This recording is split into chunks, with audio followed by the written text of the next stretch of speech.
What's going on, everybody? It is your boy Chris, man. We are here at the Work Hard, Play Harder podcast. It is Thursday, November 21st, 2024. My name is Chris Drummond. I am a freelance sports reporter based out of Minnesota here, where I like to bring individuals on to talk about their why and get to know them outside of their occupation. I got a very special guest that's going to be coming on with me today. This guest was Miss USA of 1989. She was also a second runner-up at the Miss Universe. She has hosted a various amount of shows on different program networks such as ABC, ESPN, CBS, Fox, and just to name a few. Also, she is a podcaster. She is a model.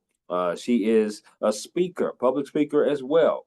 And she is someone who is running her own company, a co-owner of her own company that we're going to be talking about in this podcast. Her name is Gretchen Jensen, and she's going to talk about her why into media and talk about her why of why she does what she does and what she does outside of her occupation. Without any further ado, I introduce you the wonderful, talented, and the beautiful Gretchen Jensen.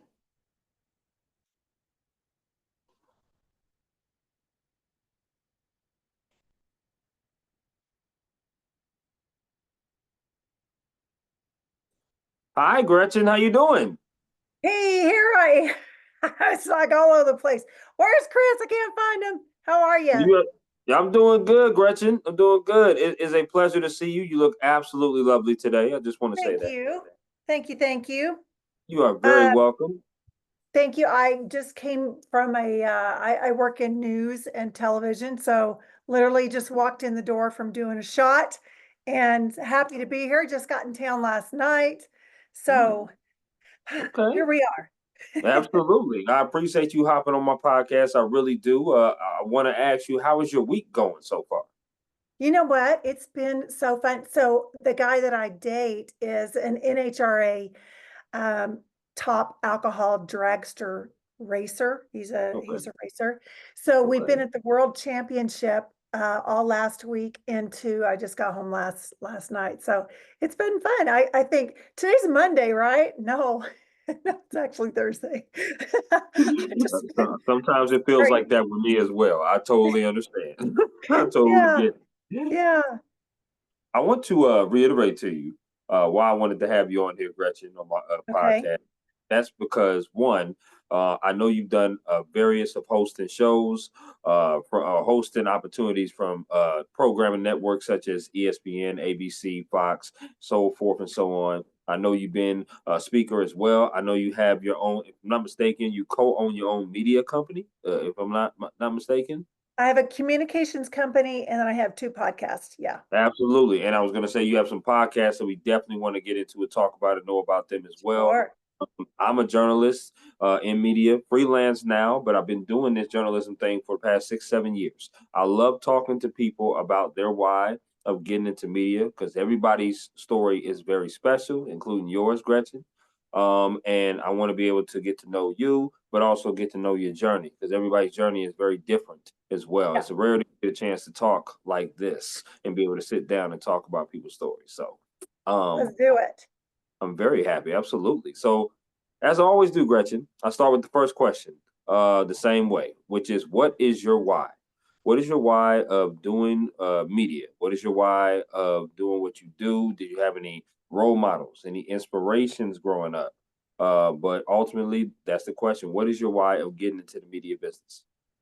Gosh, that why has it's progressed over the years.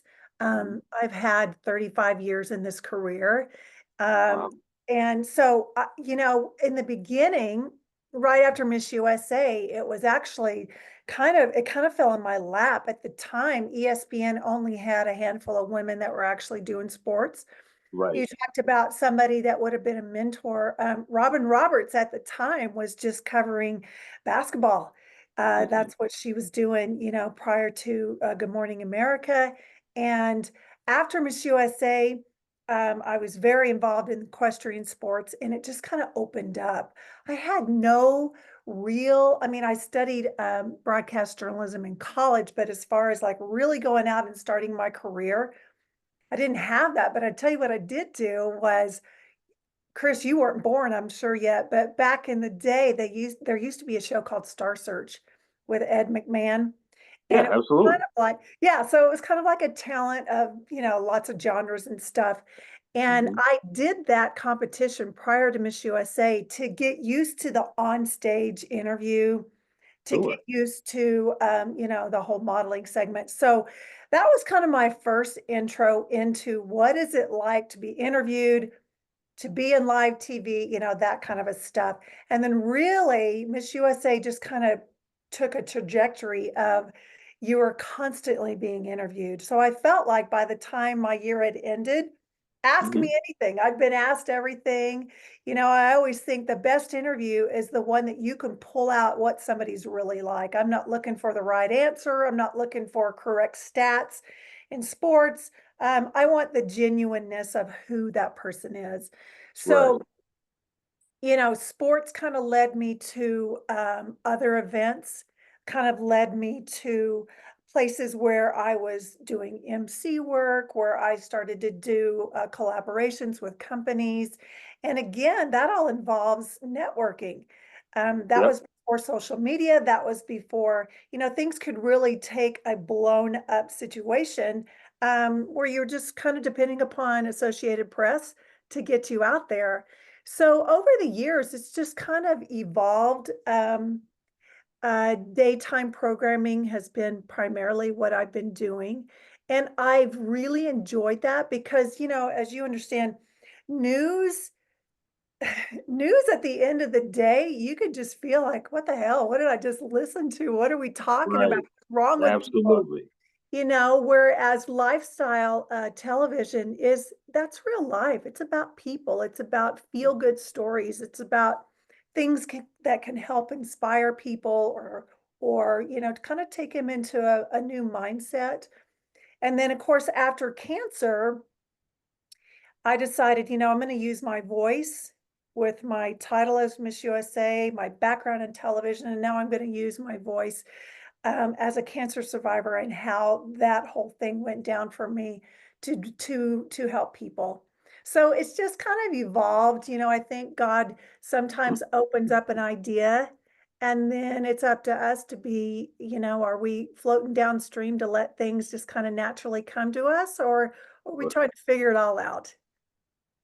I love that. I do. And I appreciate, like I say, your transparency and bringing that up as far as, the cancer, Miss USA. Appreciate that. And I want to ask you about that because was it always you interest to be in pageantry, like to go into Oh, pageantry and be like that? Because that's a hell of an accomplishment, Gretchen, to be Miss USA of 1989 and second runner up for Miss Universe as well. oh, thank you. No, actually, Chris, I never watched a pageant in my life.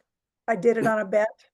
Um, I did I it on bet. a bet, and I Hmm. went in the first year, and let me just take you back a little bit. Talk to me.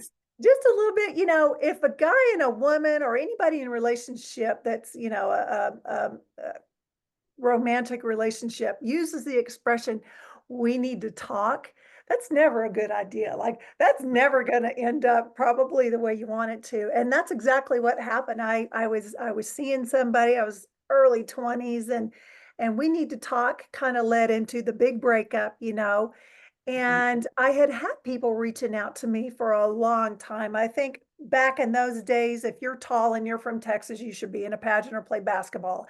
And so, Mhm. had lots of people saying, you should try this pageant thing. I thought, oh my gosh, I don't know anything about it. Blue Right. eyeshadow and helmet hairdos.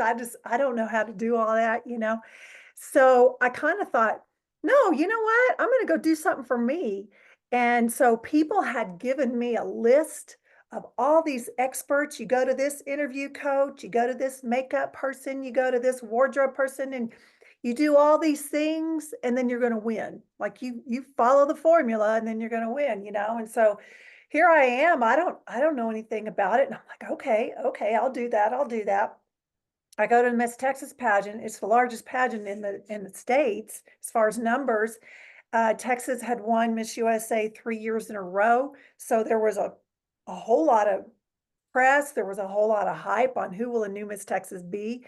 And I thought, if I just do everything these people say, I'm sure I'm gonna win. I'm just sure I'm gonna win. So sure enough, Okay. robotic Gretchen goes out there and I just lay out all these formulas that people told me to do. And I ended up second runner up and I was devastated. I just Mm, remember thinking in my young age, like, wait a second, I just did my part. I did all these things that people said to do, and right. and kind of coming from Texas, people were like, oh, honey, another 5 years, I'm sure you're gonna win. You just keep at it. And I thought, 5 years? I'm not doing this for 5 years. So when it kind of came down to it, I just thought, I'm gonna do it the next year, but I'm gonna go into this, I'm gonna be me. I'm not gonna go to any experts and I respect the heck out of them, but I'm just gonna go give my answers. I'm gonna wear my hairdo the way I want to. And if I win, great, but if I don't, I can live with myself being me. So now Absolutely. Texas had won 4 years and I was the fifth coming into it. So when I ended up winning, I just thought, oh my gosh, what have I done?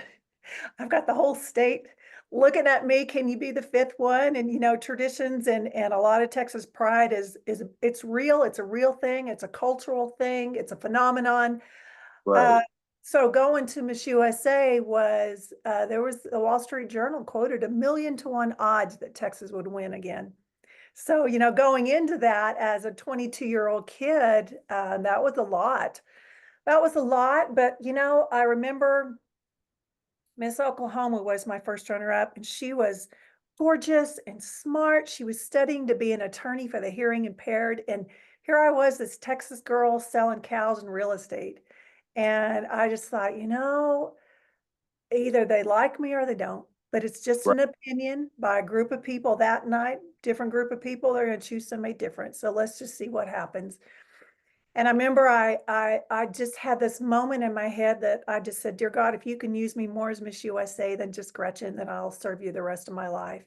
And so it's just kind of been a trajectory of where can I serve now? What can I do now? How can I use this title to help people or help women or whatever it might be? So, that's my history in pageants. I don't know a lot about them. I just knew that it was a time, pageants in general can be a really great thing and then it can be a really selfish thing. It depends on how you look at it. And I Sure. think with anything, whether you're an athlete or a professional, if you just kind of take it as how can I number one grow myself and how can I help people?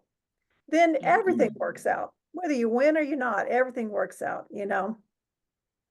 I feel that. I love that story, by the way. It started from a bet. Wow, that is what's up. I like that. Started I from like. a bet. And the funny thing is that guy, Yeah. after I won Miss USA, all of a sudden he was like, "Yeah, we used to date." I was like, "The Of hell we did." course. Of You broke course. up with me. Yeah. No, no, sweetie pie, we did not date. If you remember, we did not date. So I feel that's right. I knew he. Of course, he gonna jump on the bandwagon. Listen, you Miss USA. I mean, come on right? now. It's like Yeah. all of a sudden I had dates I never knew I had. Right. Tell me about it. That's what's up. That's pretty awesome. Now, you said what part of Texas are you from? I'm from Arlington. Oh, okay, so yes, near the Dallas area. Definitely, I'm definitely Yeah, familiar with Texas. Definitely yeah, familiar with Texas. I have family there, so good, I'm good, definitely good. fond of it, no Yeah. doubt. Let's ask some favorite questions. I want to get into some favorite questions, and you just give me the 411 off the rip, Gretchen, based upon these questions. Are you ready? I, Listen, I haven't asked everything. You go ahead. I'm not afraid. All right, let's rock with it. Favorite meal you like to cook? Oh, I like to cook. Oh, gollies. Well, anything. I have 5 kids, and anything that involves Southern food. I'm not only from Texas. I have family from the South. So whether that's comfort food, fried okra, and of course, all the sides that go with that. I Now do you make talking. this. What's that? Now you talking. I like that. Okay, keep going. Listen, I could say all day long I'm not hungry, and then all of a sudden I think about barbecue or comfort food, and I go, I'm starving. For some Mm-hmm. reason, I'm starving. I do make Mm-hmm. this cake. We call it Christmas morning cake. Why we eat cake for breakfast, I don't know, but we do in my family. It's a kind of like a cinnamon bun cake. My kids, I made this rule. I don't know why I made this rule, but we're only having it on Christmas morning. And so anytime there's really, really something special, my kids will get that cake, but primarily it's Christmas morning. Okay, that sounds damn good, Gretchen. That Come on, really does. come on over, Chris. I'll feed you. Oh, please, please, please. I will accept that invite now. That's for sure. I have family in the South as well. I mean, I graduated from Kennesaw State University, which is in Kennesaw, Georgia.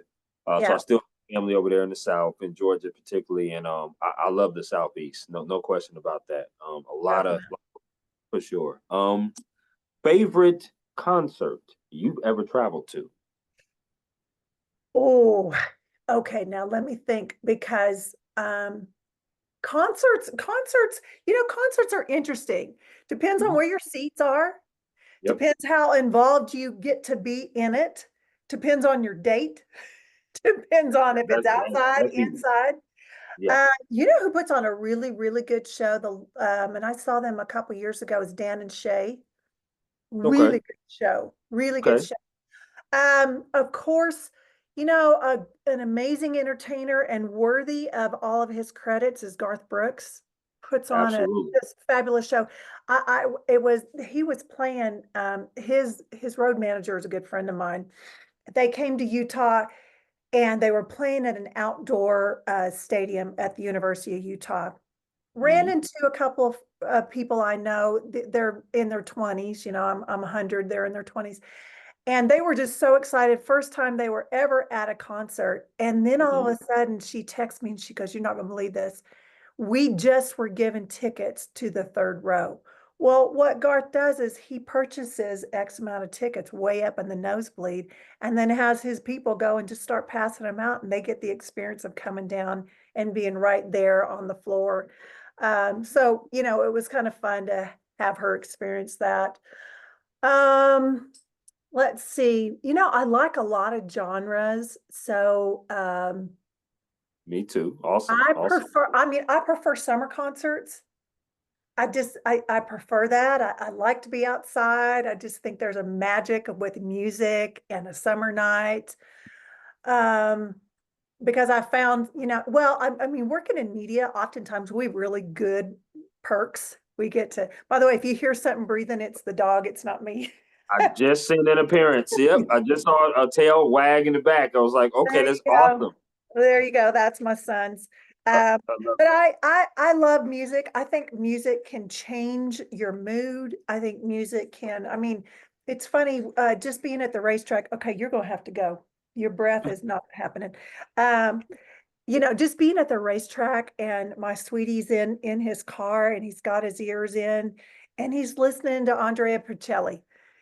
So it just depends on what music does to you. But I think it's a beautiful language that reaches so many people. My playlist includes a ton of different stuff from Sure. Skillet to John Denver. I mean, I'm all over the place. So am I, Gretchen. No question about that. Alicia Keys is probably one of my favorite concerts to go to. No question. A concert that I thought was really good that was surprising to me was Jimmy Buffett. Oh Um, yeah. his his concert was really, really, really good, and it was a lot of people around my age because I'm in my 30s now. So to be able to just vibe with him, and the only song I knew from him was Margaritaville, and that's the famous song, Yeah. right? Everybody knows that one. So that was really good. And then I know another concert of mine that was really good. I would give is Drake versus Lil Wayne. I'm a huge hip hop person, so hip hop is Okay. but no question. I love some I hip hop. actually judged Miss USA with Lil Wayne. Did you? Yeah, probably back in I don't know, early 2000s. Yeah. Okay, Yeah. that's Now what's up. my frame without jacked hair and heels, I'm about close to 6 foot and he's not. Okay, So okay. the pictures for all of us judges were kind of Right, right. So, wow, Gretchen, tall and beautiful you are. Look at oh, that. I thank love you. That's amazing. Okay. Listen, next favorite is favorite place you've ever traveled to. Okay. All right. Are we talking in our country or are we talking the world? You can give me both if you like. Ooh. You know, I the United States is amazing. And Hmm. I've been privileged throughout my career and definitely as Miss USA to see a lot. And I remember at an early age noticing this as you're descending, for a landing, there's a whole lot of our country that's not developed. And then we have mass amount of people in cities and areas like that. But the topography is definitely gorgeous. I remember the first time I saw really green grass and green leaves was in Bristol, Connecticut. I come a Oh, Texas girl, maybe our stuff is more dried out. I don't know, but mhm. that was beautiful. I love Tennessee. I love Charlotte. Yep. On the West Coast, I think Washington, Oregon's amazingly beautiful. I think Nebraska has a charm to it that I've seen as well. Yep. Um, the Carolinas, I've filmed all over Florida and Georgia, really everywhere. I don't know that I have a favorite as far as in the world. There's been places that have been magical. Iceland, I went to Iceland on a tour in December Okay. and it was primarily 24 hours of darkness. But the light that did shine on the 2 hours that it was there was some of the most beautiful scenery I've ever seen with, their tundra of ice and all of the coldness there. Right. I got to go to Italy and the Greek Isles and some other places a couple years ago. And I appreciate how people live. I appreciate the architecture. I appreciate the topography and landscaping. I mean, there's just so much. I don't know that there's one. The islands are always beautiful to me. I think there's something pretty in everywhere. There's always going to be the downtowns, and there's good and Mhm. bad to that, but they're still beautiful. I was just talking to somebody about Chicago, and I said, there's a Sure. magic about Chicago that's just really, um, and especially during the holidays. Absolutely. That's Towns my and cities birthplace. That's where I was born. in Chicago. Absolutely. Right there on the river, I just think there's some magic there. Manhattan is amazing, and Hmm. and I'll be honest, there's some places like that, like 3 days max. I'm good. I'm good. Yeah. Vegas, 3 days. I'm good. I'm good. I don't need any more. You know Right. but Absolutely. there's still beauty there. And I love, one of the things traveling around, whether it's from my career or ESPN, is you meet people from a lot of different places. And Hmm. and that's always been such a wonderful life lesson to just get to listen to people or listen to, whether it's the foods they eat, their traditions, what makes family to them. So I kind of take away something from every place that I go. I actually started this tradition, Chris, when I was during Miss Texas. Every city I went to, I got a cookbook back when they sold cookbooks, and now you can get everything online. I bought a Yep. cookbook and I bought a Christmas tree ornament. So I have a tree that's nothing but, years and years of travels and little monuments, momentous stuff that I got along the road. That, has just been such a wonderful memory. I love that, Gretchen. I really do. You named some great places. Nashville is definitely one of my favorite cities to go to. I've been around a lot. Getting to do this journalistic kind of thing.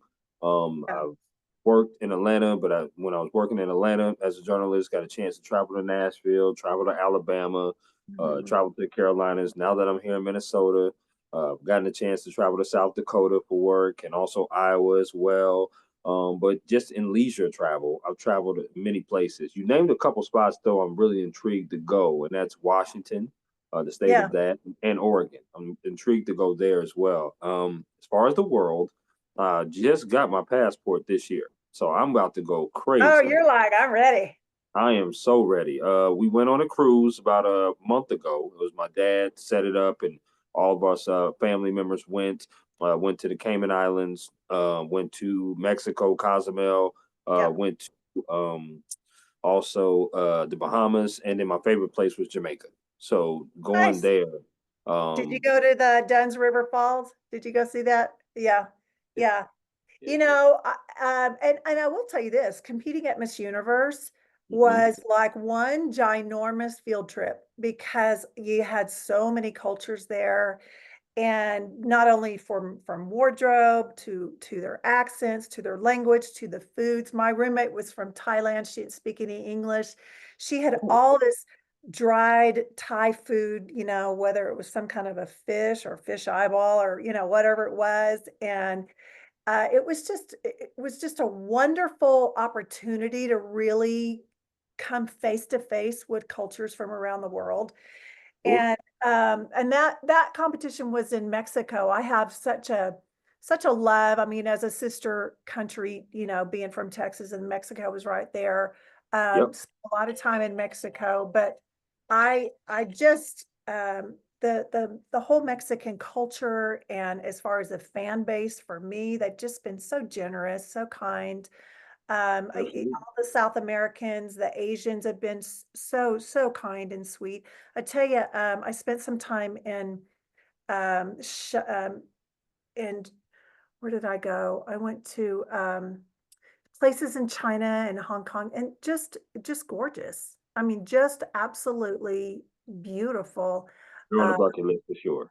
yeah, yeah, you know, and to be honest, traveling as Miss USA, I did several USO tours, and um, you know, my version of what I saw, I got to see everything from a limo, and I got to see everything from, you know, five-star accommodations, and it was wonderful. But I've also spent the normal life of Gretchen on my own dime, traveling around, and nothing changed. It was as beautiful from one spectrum as it was to the other. I love that. I do. I really do. That's amazing. So Gretchen, I'm a sports freelance journalist, so I gotta ask you a sports question. Okay, so here we go. Here we Favorite go. sport. Favorite sport you like to see in person. Favorite sport you like to watch on TV. They could be the same sport. Okay, well, all right. I'm from Texas. I have to say football. Okay. Football, Yeah. you know, basically we it's a there's a high school class that you learn about the sport. Hmm. Growing up, my brother played football. I was a cheerleader. He played college ball. All I have three boys. They all played football. I prefer college over NFL. You know, and I'm gonna stay with my team. I'm a Cowboys fan, and it gives everybody around here so much pleasure to give me so much crap about the Cowboys, but you know what? Okay, whatever. But I tell you what, the new stadium in Vegas, I would love to go see a game there. That place is amazing. Oh, it's amazing. I'm telling you'll love it. I'm telling you, Yeah, you're gonna love it. That stadium yeah. is a beautiful sight. I had an opportunity to go there. So yes, absolutely. You'll love that. I was on a string. I tell you what, I saw the Eagles play in their home Hmm. stadium. They ended up Yep. in the Super Bowl that year. I Yep. saw who else was there? I saw Cincinnati, and they went to the Super Bowl that year. So when I'm on the road, what I like to do is I like to find a sporting game, whether it's baseball, football, basketball. I like Sure. whatever's in season. I want to Sure. I want to go. I want to be a part of it. Um, you know, my sweetheart, like I was saying, he's a professional race car driver, and that whole sport has just been completely new to me, but so Mhm. exciting, so very exciting. So going down there, and I'm right on the starting line. I see it all. I hear it all. Your ears are like this the whole time, you know, with these. Loud. No question Oh about my that. gosh. So loud, but so exciting. I don't have that energy in me that's like, yeah, let's go 200 or 300 miles an hour in 5 seconds. To me, I just go, wow, that was fast. I love Right. that. I'm glad Right. you're safe. That was fast. Uh, Right. but you know what? It's not necessarily the sport. What I've learned in sports is not necessarily the sport. It's the backstory of who's competing, why they're competing, the family involvement. That was the beauty of ESPN is I didn't do necessarily play by play. I got to do the backstories. I got to talk to the athletes. I got to talk to the family members that are traveling around supporting them. I got to talk to the underdogs, you know. I got to cover the International Special Olympics where families from around the world came. I think it was in Minnesota when I was there. You know, those are the stories that not only make the sport wonderful and interesting and even more interesting when you know, that's the beauty of television and journalism. If we can tell a story that makes it more human, then you're going to enjoy it more versus Sure. just, you know, two opponents playing it out for the championship or whatever it is. But if you have a Right. story behind it, it just makes so much more sense. Um, I'm going to refer one more time. My sweetheart is a stage 4 colon cancer survivor. And Wow. after 9 rounds of chemo that was not working, he took himself off chemo and found sound therapy. Went to Idaho Falls, took his race trailer, parked it right there in a parking lot by the Snake River, and spent 8 hours a day for 28 days straight in sound therapy treatment. Healed himself. And so his whole race campaign is Fuel for the Fight, which is a new way of treating cancer. And Hmm. knowing that story makes the experience so much more meaningful to a lot of people. Without question. Shout out to your sweetheart for overcoming that. I mean, that's big Yeah. time. No Yeah. question about it. I never even heard about sound therapy before you mentioned it, to be You honest know with what? you. Yeah, a lot of people haven't, and it's not just for cancer, it's for a lot of things. But, you know, Mhm. sound therapy's been around for a long time. It's just the government Sure. goes, let's not talk about that because we're not making any money on that kind of a thing. So enough. I feel you on that. And I'm a huge basketball and football person, so I'm glad you said football being from Texas. If you're ever out here in Minnesota or Atlanta, which I have ties to both, please let me know. I would love to join you for a game. Oh That's for my sure. goodness. That would be fun. You know, ironically, living here, I'm not a Utah Jazz fan. My boys Yeah. are huge Celtics fans. Of course, the Mavs did great last year. So, Hmm. you know, it's the Jazz games are super fun and exciting, but I don't necessarily follow that team or those players. Um, Right. but you know, I just think there's a magic to whatever sport. The NBA has their own, you know, their own twist. There's a vibe that happens within the Coliseums. Football Sure. is completely different. You know, and the thing about football, you really got to love the sport because depending on where you're playing, you don't know what the weather's going to do. Are you going to sit, you know, I remember dragging a comforter from a hotel because the Phillies were playing, or excuse me, What? Eagles were playing and it was raining and I was like, I don't have anything. I'm out of town. So I kind of Right. took the comforter from the hotel and wrapped myself up in pouring rain and had the best time. It was this, I can Okay. see you, the Eagles fight song because I heard it so many times that game. Absolutely. I love that. Are you a fan of the Utah hockey team, the new team that's there in Oh, town? you know what? It's fun. I mean, they have done a great job marketing. They're not Mhm. sure they're going to keep that name or they're going to working in television. Back in the summer, we had a whole list. They were letting the community kind of submit names on what they thought maybe it should be called, and then they were going Sure. to kind of narrow it down. Anytime a pro sport comes to your area, it's just fun. You know, it's just Right. really fun. They're building a new um, B Stadium, which is the minor league baseball out here. That's not going to be Okay. too far from the house. And you know, I grew up watching the Texas Rangers. We had season tickets, and have seen the evolution of those stadiums throughout my life. Went Hmm. to the new stadium couple years ago, the new indoor Texas Rangers stadium. Um, and that was, you know, that was fun. It was kind of like, wow, this doesn't feel like baseball so much because it's indoor and it's air conditioned. Right. I had to buy a hoodie in July because the air conditioner was working so great. But you know, I thought, man, I remember the years you just sit out there and you just sweat.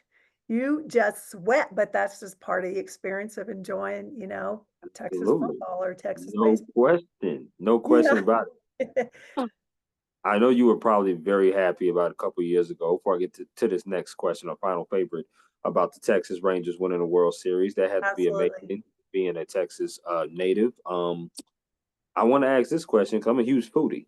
Okay, Gretchen. So, what is like your favorite restaurant to eat there? Because to be honest with you, I've never been to the state of Utah, and I want to Oh, scratch that off my list to be able to do that. So when I come, I mean, obviously I know about the Salt Lake City. That's pretty much mhm. about as far as Utah. Maybe Provo, Utah. I think you have a city called Provo there. Yeah. But that's about the only two cities I know. What place should I go to get some good Should food? you go? Gee, Chris, I've lived here a long time. Let's see, my oldest child is 30, so I've been here 31 years. And Mm, um, here's what I enjoy about, I don't care what town you're in. I don't really care to go to a chain restaurant that I can get back home. I want to go and I want to experience like who's making it, who's cooking in your town, kind of a thing. And I've had amazing meals. Up in Park City, there's an amazing steakhouse called Prime that is oh, just okay. so good. It's been a little difficult for me to find my favorite Mexican restaurant because I'm used to Tex-Mex and that's not what's offered Mm, here. nah, that's not Utah. I Mm-mm. know, I know. And the same with barbecue. It's kind of we're taking here, but I tell you what though. There's a guy, I did an interview with him and he used to have a food truck service. He learned from his grandma Southern food. She's from Arkansas, and he had this food truck and he ended up opening a restaurant called Mm, Sauce Boss in Draper, Utah. And I have turned my three boys onto it. It is as close to my home cooking that I remember growing up in the South and in Texas. And so that I would suggest if you're coming into Salt Lake, it's about a 30-minute drive outside the city to a little town called Draper. Well, it's not a little town, but an outside suburb called Draper. Sauce Boss. Sauce Big boss. Okay, I'm shout gonna out keep. to Sauce Boss. Yeah, it's I good. promise you. Cornbread that's like, a meal in itself, sweet Mm-hmm, tea, all the fixings, grits. That's the thing when you get past a certain area, a certain geographic area in the United States, somebody's mm-hmm. version of what that food is may not be yours. It Okay, doesn't make it bad, doesn't make it wrong. It just doesn't taste the same. Doesn't taste the right. same. For It's instance, different. you That's ever all. had Cincinnati chili? It's completely different than Texas chili, but that's what they eat. And so I experienced that and went right along with it and keep an open mind. Everybody serves it differently. Absolutely. Still all good, but Still good, yeah, everybody does serve it differently for sure. I like that. yeah. Let's touch upon it a little bit. We don't have to go deep into detail, but you mentioned it before. You are a cancer survivor. Yes. Talk to me about the day that you found out, one, that you had it, two, the process of, obviously overcoming it, what was your first thoughts in your mind? What did you have to do? And then also the day that you found out that you would be in readmission. Talk about that process and dealing with that as part of your story. Uh, yeah. I'm in the middle of writing a book. And my book is called My Gift of Cancer because I learned, Chris, more about me and about my savior during that time of my journey. So backing it up, actually, it was 3 years ago this month. I was down Hmm. in Puerto Rico doing a modeling shoot. Best shape of my life, felt healthy, absolutely nothing wrong, was on the beach, came back home and was going to the Miss USA pageant in Tulsa. They had invited all us old queens back and I'm ready to go. And I get there and I started bleeding and I was like, Mm, what? Wait, what? right, I was at the right. time 57 years old, and I just thought, well, I'm going for my, year-end well check before January happens. I'll just talk about it then. Okay. And thought I had a UTI. So I'm in a hotel, just taking everything I can. I've got this big event, I don't have time to be sick. So I got back home, went to my physical and just said to my doctor, oh yeah, by the way, I think I had a UTI and I started bleeding, last month.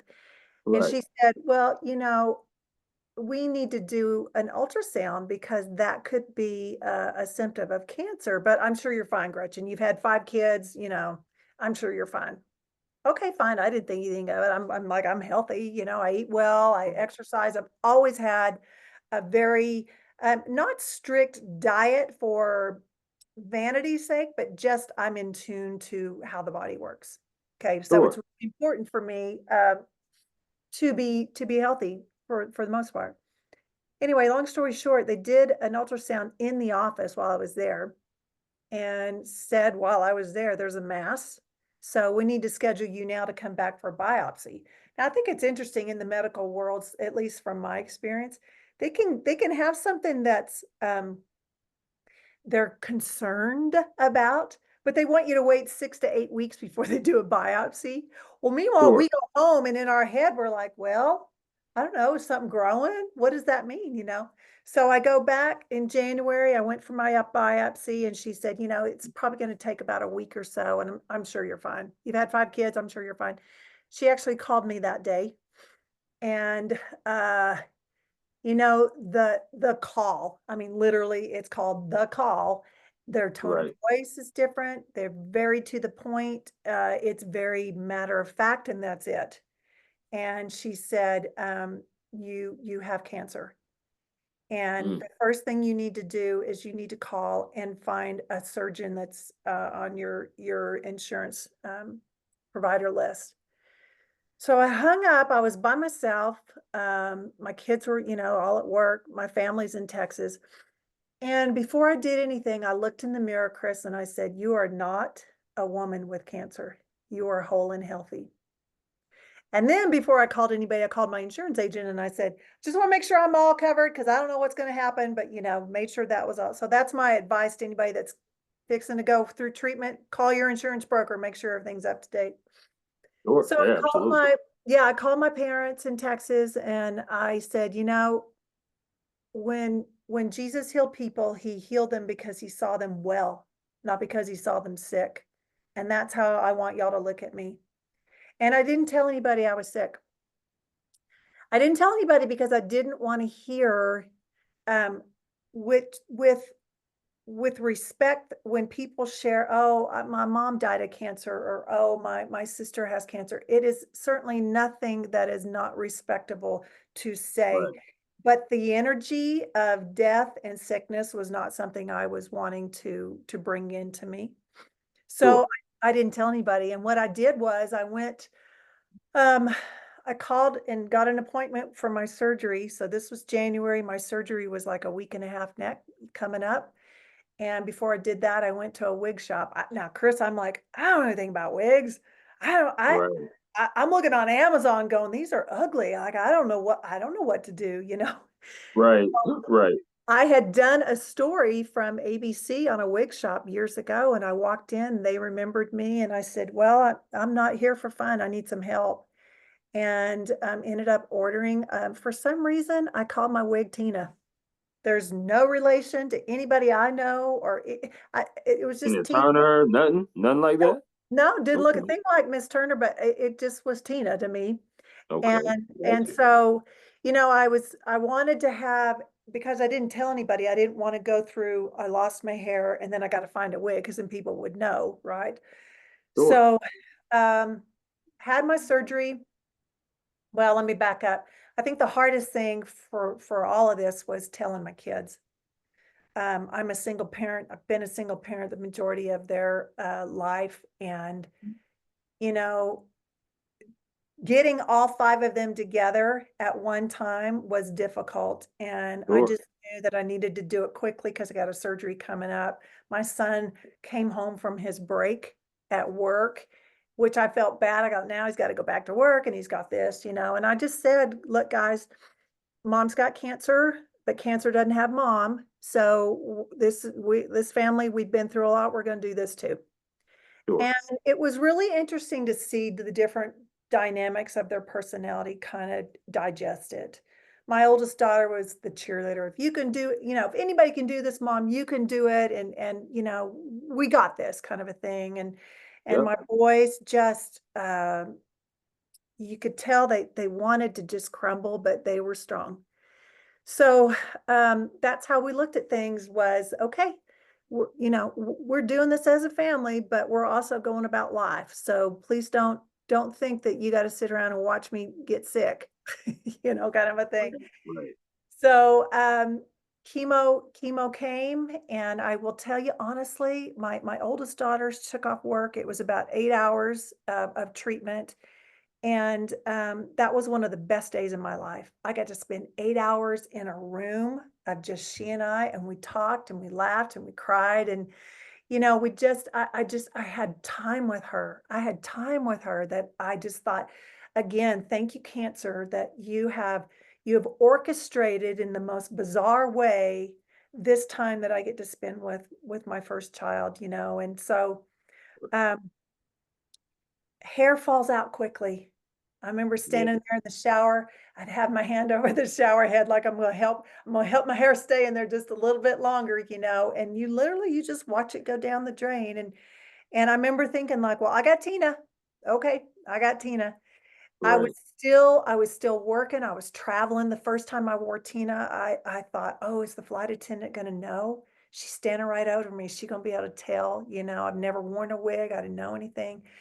Um, and it became like, oh, hey, I get to sleep in a little bit longer because all I got to do is put Tina on. It's ready to go, or I Sure. don't have to shave my Sure. legs in the shower because I get a little bit more time. There were bonuses. I tried to find the bonuses or the benefits Positivity of it. Yeah. of what I Yeah. was going through. But I tell you, the most important thing, and this is what I share to people, especially in their cancer journey, your mind, and athletes do this all the time, your mind dictates your body. Your body does not dictate your mind.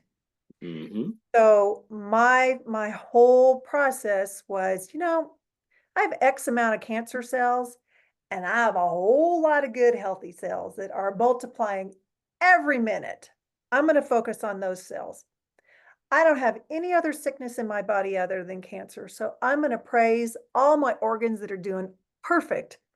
I'm gonna talk to the good. I'm not gonna, and I never hated cancer. I never said cancer sucks. Cancer's, I never took it to that level because it was a part of me. I'm not gonna hate on something that's a part of me. It wasn't,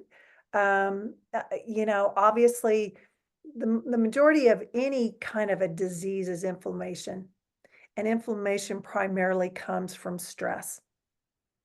So I Yeah. knew exactly where my cancer came from. So I had nothing but like, okay, I have clarity. I get it. I get it. And while I can't take that back, I certainly I don't have to be at war with me over I hate cancer and I want cancer to go away. What am I focused on? If I've got a stick and there's two ends of it, I've got a problem and a solution, but I'm not going to find one while focusing on the other. I got to choose which one do I want. And so I Mm-hmm. chose to focus on the solution. And I would go on Pinterest and look at any genre that I could that brought my mind to a place that felt good, whether that Sure. was Absolutely. gardening or traveling or recipes, whatever it was. I swear Pinterest should pay me because I talk about how that particular platform was my escape. I didn't listen to the news. I didn't read reports. I don't know what my statistics were on how many people survived my type of cancer. I didn't read about side effects of chemo. I just didn't go down that road. And I was denied chemo several times because my white count never went up. And so, that's kind of that when you're getting ready for chemo and you know what's coming, you literally have to do kind of a mind psych because chemo itself that day isn't so bad. It's the days after. Sure. And um my son came with me the second time and they had a really hard time finding a vein, just poking and poking, and he was so uncomfortable, and it was just not a pleasant scene. And I was like, "Son, you don't have to stay and watch this, you know." And of course, he was like, "Nope, I'm good. Mom, I'm here, you know." But still, in that moment, my big, strong 28-year-old son was a little boy to me that was watching his mom, just kind of go through some terrible stuff at that time. But I just, uh, every visit that I went to my oncologist or my radiation oncologist or whatever it was, I always looked at it like, this is my team. Like I'm not coming here to get bad news. I'm coming here to Sure. see the progress. I'm coming here to Absolutely. see how much closer I am to being done. And Mhm. so the final PET scan, I was telling somebody the other day when if you ever have PET scan, you kind of go in this tunnel. You've got, they shoot you kind of full of dye so they can see. And a mother's prayer was playing on the overhead, and it was like, oh, please. I got 5 kids. Please, this sounds like I'm gonna die. But that song became really beautiful to me because I thought, no, you know what? My love for my kids doesn't change whether I'm sick or healthy. And Right. and it doesn't change whatever condition I'm in. And so I'm just gonna focus on my kids. And when it came back, there's a couple areas they're watching still, but primarily I just every moment, if I were a tattoo girl, I would have tattooed whole and healthy because that was my mantra. That's my mantra now. And I think, if anybody believes in prayer or manifesting or whatever you want to call it, I'm living what I projected back then. I wasn't whole and healthy then, but I projected it onto me. And so now, now whenever I have to do tests or they find something, I'm like, nope, nope. I did it before. I'm going to keep doing it now. And so, Absolutely. my message really is to help people understand, don't look at cancer as your sentence. It doesn't have to be that way. Cancer is a moment. It's a moment in your life, but it doesn't have to overtake your life. And your way of healing and helping your body Mhm. is huge in how you talk to it, huge in what you think about, huge and that's the case with anything in life. Like attracts like. So if you talk negative, you're going to get more things to talk negative about. If you find the good in things, you're going to find more things that are good, and that's how I live my life. One of my podcasts is called Starting Over. And my business partner, who's a family therapist, we talk that at any moment, your moods and your feelings can change. You're in charge of that. You can start over, regardless Mhm. of whatever the situation is that's happening. You don't have to stay a victim. You don't have to stay in a bad mood. You don't have to stay in a place where you feel there's no hope. You can always change your attitude. And oftentimes when your attitude changes, your environment changes too. Absolutely. And I appreciate that story. I really do. It's a blessing, obviously, that you have loved ones that, really care, that was there for you in a time of need. It's also your mindset of dealing with it as well. I commend you on that. A lot of people that do find out that they have cancer, sometimes it's, benign, and sometimes it's, cancer that you can kind of get rid of, and then sometimes cancer that stays with you. That's just how things are, no question about it. But I love the fact that you talked about how your older daughter stayed with you the first time you went. You guys were laughing, kind of taking your mind off of the Yeah. obvious, right? You knew you was gonna fight it. She knew you was gonna fight it. Being your biggest cheerleader, I definitely probably would have been like your sons, no question about it. Because we're looking at mama differently, right? We're it's almost like we feel helpless to the situation because we don't want to see you in pain. There's no question about it. But you want us to carry on, right, with our lives and go on with our lives as well. But in the back of our minds, we sincerely love you and care about you as all mothers, as all sons Yeah. do to their mothers, right? So I can totally understand. I understand that. What And was interesting, I going through this because my kids never been through, they've never had somebody close to them experience this where they saw it, up front. But sure, everybody kind of took on their own role. I had one daughter that was not comfortable going to doctor's visits, was not comfortable going to the hospital, but she was sure. the one that picked up all my medications. She was the one that did the grocery shopping. My other son, and this was all kind of during after COVID, but still the whole mask thing. So Mhm. it was limited on who my kids couldn't be there when I was having surgery. And but this son, he made sure that there was water by my bed for my medication, that I had my meals, brought it Mhm. to me. I mean, everybody just had a role. That's And true. and That's that's good. what felt comfortable for them. And then that really was a gelling moment for us as a family. because it wasn't that I expected every one of them to feel and act a certain way. I wanted them to process this in a way that made sense to them. And I think in the long, I mean, actually, after my PET scan, we all went to Mexico.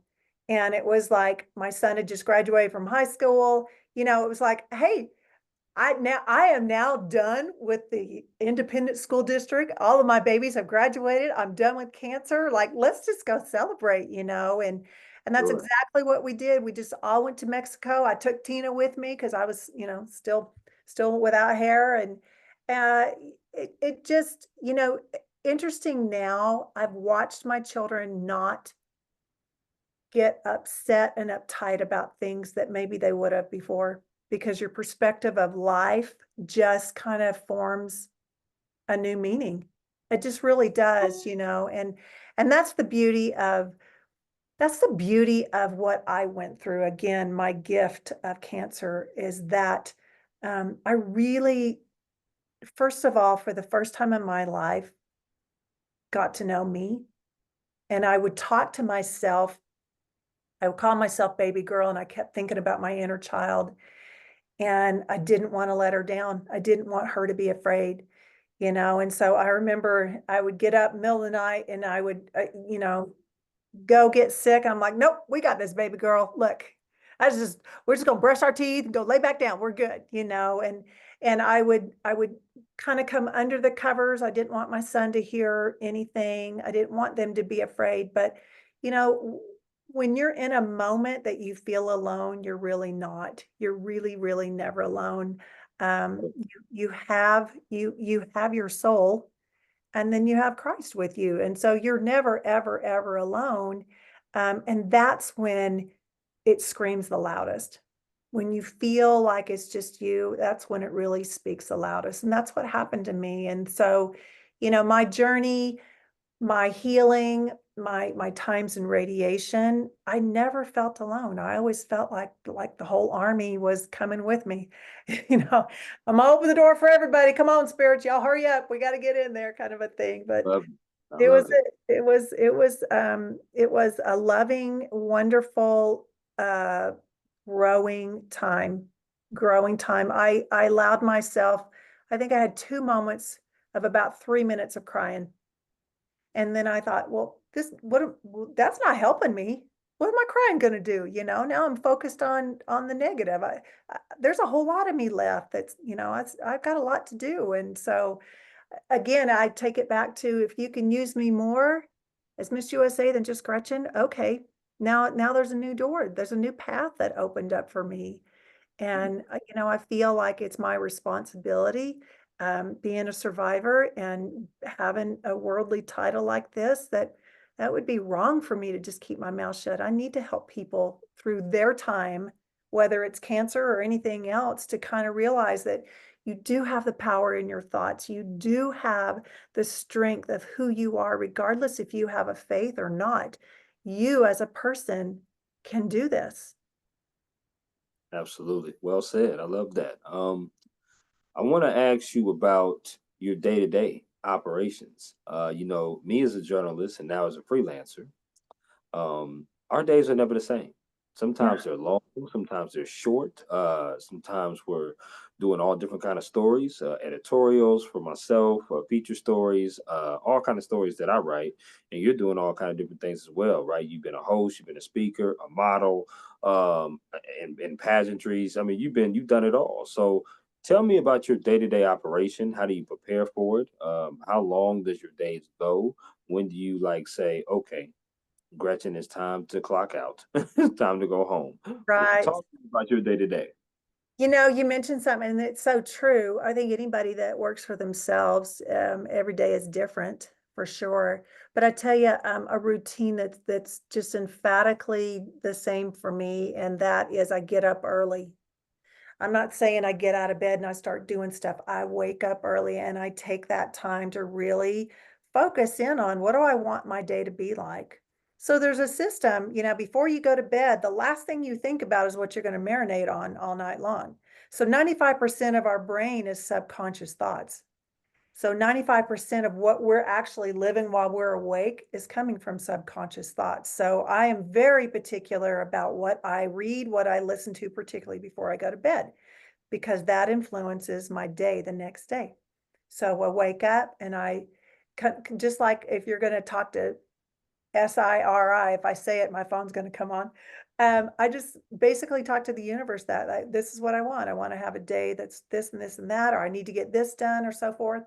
Um, Today I did a live shot for one of the shows from ABC, so I went and did that.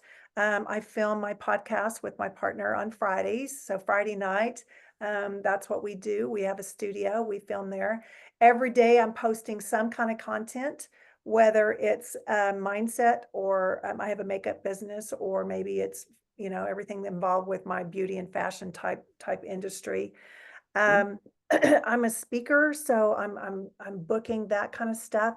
The beauty of what I have chosen to do as a career means that it ebbs and flows. You can have moments where you're super busy, and then you can have moments where you're like, please bring me busy because I need to do something, But there's Ooh, always if I have nothing going on scheduled, I'm working on my book. Um, I enjoy being home. I've been on the road for a week now, but I enjoy being home and, just even looking forward to I still have 2 boys that live with me, and it's like, "You know what? It's time to get laundry done. It's time to go to the grocery store. It's time to do all that kind of stuff." But I enjoy answering emails from people that are going through their journey. I work closely with Erin Oliveris is my sweetheart, and so we're kind of like the cancer couple. In that I sit on the executive board of the American Cancer Society here in Utah. He does as well, so we're constantly doing events for that. Um, Helping people, I get people all over the world reaching out to me who are either just starting their phase and need a little umph. But I'm really quick to say, you know what? If this is going to be your moment where you want to have you just want to unload all your concerns and gripes, I'm not that person. I can't take that energy on because mm, I'm still in remission, and that's not me, but I can help you through a lot of other stuff. So one of the things that I love to do is I do mindset coaching. So I want people to understand you can live your best life right now, regardless if you've manifested or if you have your blessings or prayers answered or what. You can live your best life right now by your feelings, and then everything falls into suit after that. So I do calls all the time, couple a day, where I'm just working with people, helping them realize, let's reprogram some of these subconscious beliefs that are not serving you, and you're not getting that what you live in your life. If you're not happy, you got to change something. It's not right, a matter of something's being held from you. You have to change your environment. How are you thinking? What are you taking and projecting out there, And so there's just tools that are not hard, but primarily overlooked by most people. And I didn't know about it until cancer. Um, that I want people to have their happiest, most joy-filled life that they can, and it starts in your mind. It just absolutely starts with rethinking how you feel about things. And so I'm busy. I am busy, but I'm not. You know what I'm saying? I'm busy, but I choose, like, what do I want to do? My passion is really speaking to, that whole realm of being in front of an audience and really having a chance to make an impact. That is my passion because that's where I feel like I'm led. So my podcast, I have two. One is serious and one is so not serious. okay. One, yeah, the other one's called Back Home, like Back Home Beauties. And that's where my business partner and we thought we were going to talk. We thought originally, this is so funny. I used to interview her. She was the relationship expert on ABC here. And we got kind of tired of all the regulations that, uh, that you can and can't talk about that kind of stuff. So we thought, well, when podcasts were first coming out, oh, I think we can talk about whatever we want to. And Yep, absolutely. yeah, and so that, but now, networks allow a lot more than what they used to. So we just have a good time. We're just 50-something-year-old women talking about women things, and we don't care. We wear these goofy headbands, as if you're going to wash the makeup off your face, and we just have a good time.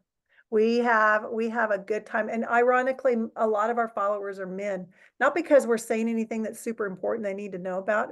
Actually, we don't really say anything that important to begin with anyway, but we're like a comedy show, and we just have a good time. And they find that our subject matter is something they've never heard of, they've never thought about. And so we have a good time, but we work closely with people that are trying to change their lives, and then we have another side that's nothing like that at all. Okay. No, I like that. Now, obviously, I would love to eventually get her on here on the work hard Oh, player. Yes, that would be you amazing. well, and I tell you what, she's intuitive. So she'll do a little reading on you. She'll give you a little forecast of what's going on. It's Absolutely. she's incredibly talented at what she does. Um, she'll call you sugar and honey and all that kind of stuff. And I go, "Are you trying to claim the Southern? Because you're from Utah."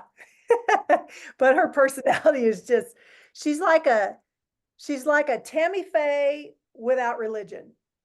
O- She's just big hair, Okay. Yep. loves her makeup. She's just super, super expressive, but just a great, great person. So you would love, love, love her. She's been doing this for 30 something years. She's an excellent speaker. She's an excellent communicator, and she changes lives. She's helping people.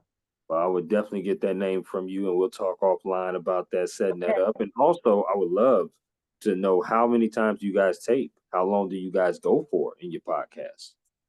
We tape every Friday, Okay. and we go. I'm always at the studio at 5. Hmm. And then we, as two women, chit chat for a good probably 4 hours, 3 hours, and then we'll start filming. We usually end up leaving around 11. Wow. It doesn't mean we're working the whole time, Chris. Let me be honest. We're probably Mhm. solving all kinds of world problems. Um, Sure. but you know what? We call it giggle therapy as far as back home beauties. She works in such an environment where she's hearing the most stressed out, you know, cases of trying to help people, that by the time she gets to what we can talk about, it's uplifting, it's moving in the right direction, and then it's humor. So I post primarily on Mondays and Wednesdays. If I can make I try to be consistent about that. Sometimes we'll do two different episodes in one time, and then I'll be able to do it and double up. We do take the Absolutely. show on the road sometimes, which is fun. She actually was going to come to the national event in Vegas a couple weeks ago, and some stuff happened. She couldn't do that, but we were actually going to be filming out there. Um, Okay. so it's just we don't have anything fancy. We don't proclaim to be fancy. She has years in television experience. I do as well. And so we always think that the meat and potatoes are the most important thing. The dessert Without question. later, and so we would love for starting over to be a television show. I think there's so many people, especially with the divorce rate and second time marriage rate ending in failure, we're missing the key components on not relationships, but are you relationship ready? Right. Instead of are you going to fill me up? Are you going to make me all happy and better? Or should I make myself happy and better? And then all of a sudden I'm going to attract somebody like me who's ready to go because I'm ready to go. You know what I'm saying? I So do. we do have some talks with some networks right now, and be interesting to see. Okay. Now, she would tell you there's a lot of moon stuff going on right now with Pluto. So Mm. anybody that believes in manifesting between now and Monday, the 25th, that energy is going. So I advise Okay. you to write down things that you want, project what you want, affirm what you want, and put it out there and see what happens. I love that. I appreciate it. This is a great segue Gretchen. It's mental health and work life balance. Mental health has become very important recently. To me, it's always been important, but we just haven't talked about it as a society as much as we have in the recent years. There's been a lot of colleagues in my short time being in this journalism field that have dived out and just went into other occupations. You know what I mean? For various reasons. I'm sure in your career you've known some people that have went away from media and done some different things.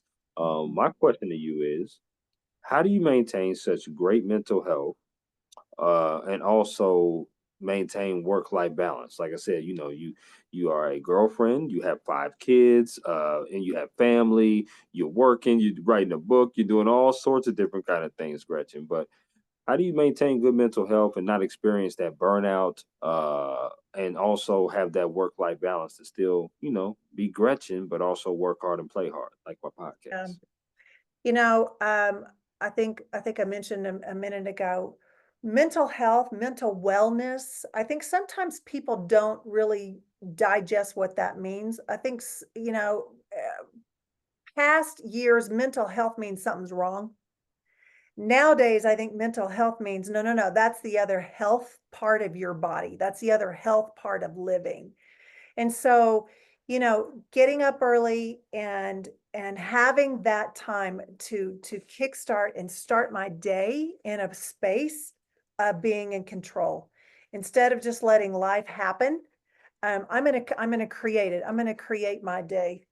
There's the breathing again. Sorry. I'm gonna create my day. So, clarity, good timing, things. I think sometimes it's super simple and seems easier to be like, okay, I got to do this today and I got to do this. And you have your whole checklist, but you're not focused on how do you want to feel? How do you want to feel today? What do you expect to feel regardless if you get that stuff done or not? And so, mental health to me is all about staying true to me, to what I want, regardless of all the stuff that's going on. And what I found is when you are seeking clarity, when you are seeking guidance, when you are trying to look at others and your life through the eyes of God or whoever you call to, um, Mhm. things just fall into place. So, sometimes it's so easy to get wrapped up, especially with the holidays right now, approaching us. We're just so stressed about all of the to-dos that we have to do that we're missing out on enjoying the breath of life. One of the things I do in my phone on my notes every day, and I date it, is how much magic, where am I seeing magic in my day? So, for instance, if I go outside, I'm gonna take the garbage out and I happen to hear a bird, that's Mhm. magic, right? If I wake up in the morning and I realize, you know what, my body was breathing fresh air on its own all night long, that's magic. As you document and you start paying attention, you start writing these things down, what happens is you start enjoying your life more. You start looking for those things. You start finding it in other people. You stop having conversations about politics and how things aren't going right or how, whatever's happening around in your world, you stop complaining because you're more focused on finding the good. It just comes to you. So it's kind of like this game. I play this game every day. I'll say, Universe, today, I just make up something, Chris. I'll just say, like, hey, show me a rhinoceros. I'm pretty sure I'm not going to see one running down the road, but maybe I'm watching a movie and there's a rhinoceros or there's a billboard and one's up there. It's a way for me to know I'm in tune. I'm aligned with that higher source. Um, it's very important for me to have moments where I can write down what I want. I Okay. write down how I project my day to go. I write down the successes that I want. I write down the conversations I want to have. I write down the meetings, how I want meetings to go. So I don't just look at my day and go, oh, hope to have a good day and be safe and protected. No, I'm going to be detailed about it. So if you went into a board meeting and you had a boss that said, Chris, I need you to do a story on volleyball, well, you'd like, okay, well, who are the teams and am I traveling? And is it college? Is it pro? What you'd have details, and those Right. details make your story better. That's how our days are. If we have details and we are specific about our day is better. Because if we're not saying what we want, we're not going to get what we want. You've got to proclaim it. You've got to say it.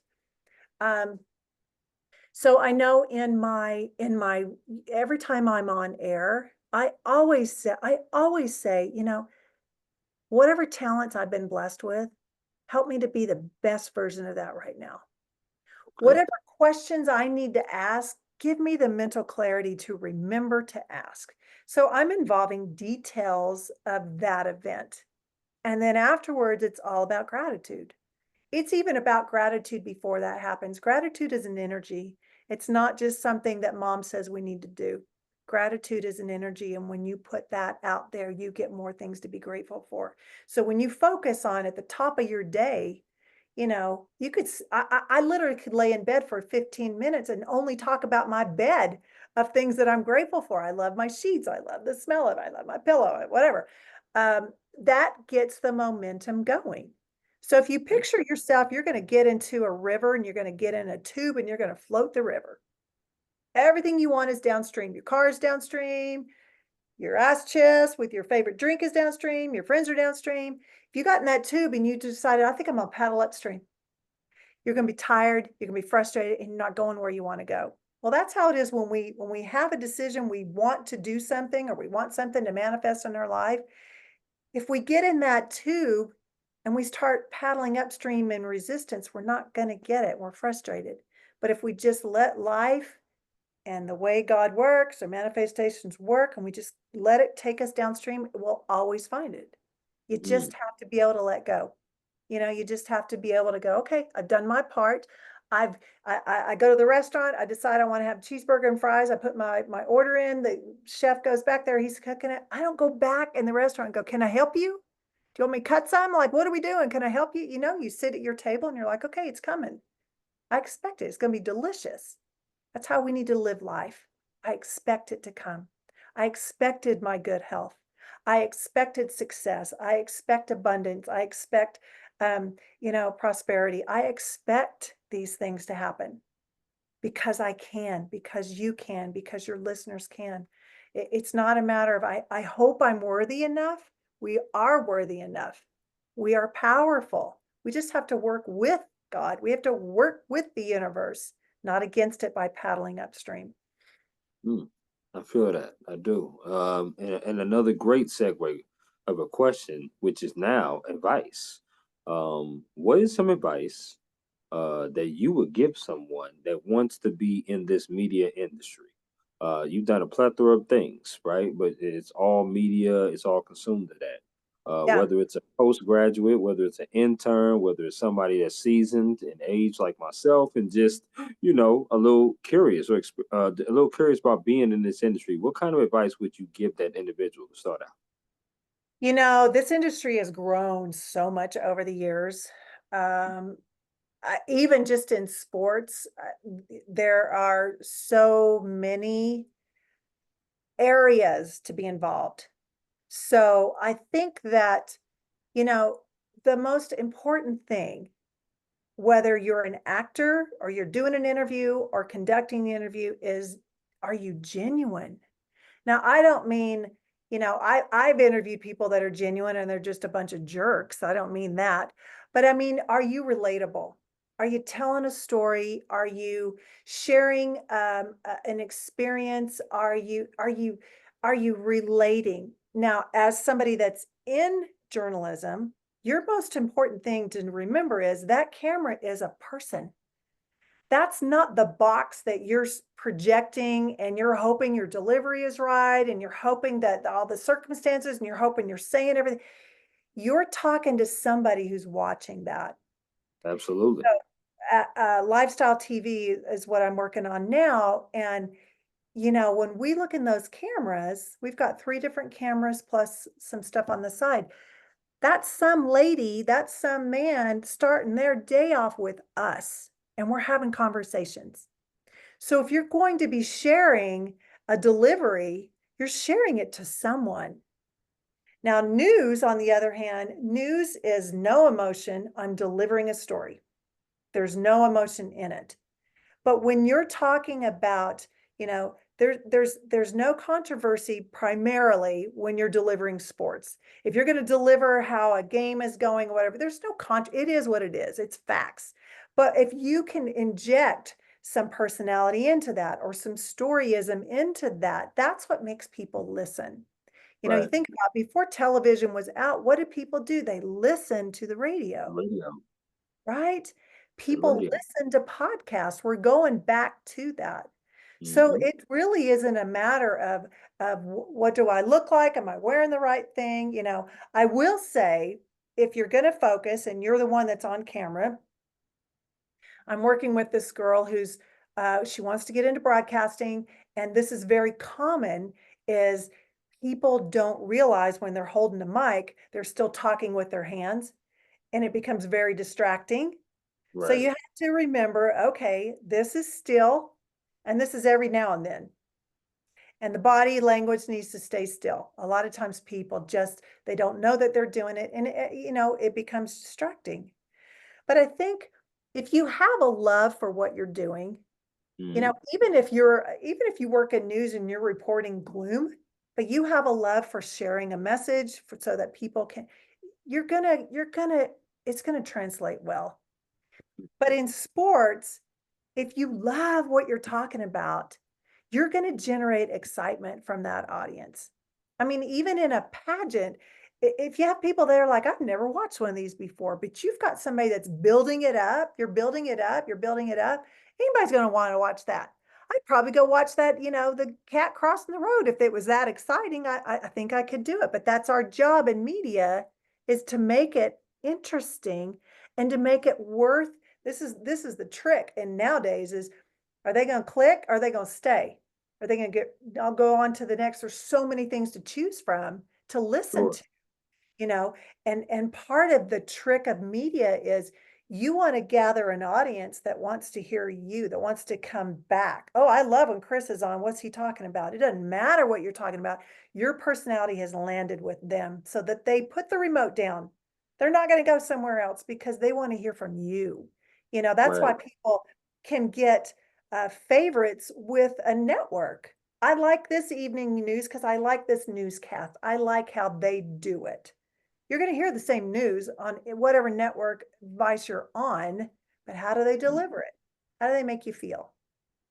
You know, when I when love it. people, especially, during all the political stuff, there are certain news formats people don't want to listen to because that person rubs them the wrong way, or that person's delivery is irritating, or you know what I'm saying? I That can doesn't see that. have anything to do with what they're sharing. It's all the same news. How are Right. they delivering it? Yeah, that's a beautiful answer, Gretchen. It really is. That's it's the A side and B side of why I do this podcast, right? Work hard, play harder. It's because I want people to understand that this is a beautiful industry that we're in, a media industry. There's a plethora of jobs within this industry that you can do. But you also have to understand the B side, which is it's a lot of work behind the scenes that people don't understand, right? They see Gretchen in front of the TV, they see the final product, right? You're delivering the news, whether you're doing a show in front of the camera or whether you're doing a model shoot. But there's steps that you're doing to get ready for that shoot. There's things that you're doing in order to get ready for that newscast. Just like Mm, there's things that I'm doing before I'm writing a story.